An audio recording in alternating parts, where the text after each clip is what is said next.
aha aho rero uradagamvye aho magurisa uraje rasiyo iri he washaka nje none cyo ntanga rasiyo atayumfise kwe atayifise none ivuye kurondera iri he ko rasiyo naronde nabuze kwe gusa nye narose duke Sana twarose turaba sanoce widoga vraiment nagerageje kurondera twe nitwo narose niyo mahera ya rasiyo je warunzaniye ayo dupira n'umuryango umugore wanje gasaya kari yo narose ayo tora nawe utwara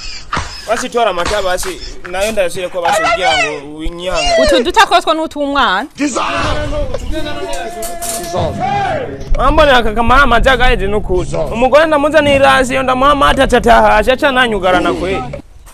shakweri kigiye kwe ndabona kurongora si byoroshe kwe anye ndazanye rasiyo arayinteye aciye nanyugarana nkaca menya ndarahe kwera uyu munsi irasiyo ndayimuhaye akayanka kwe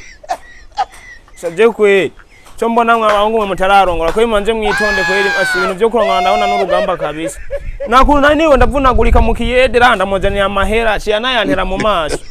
cyana hakunda ariko aya ivyo no bantu bakwera ibintu byo kurongora mwabahungu uzo wanje muraba umugomba murongo kugira ngo muzohora n'ingorane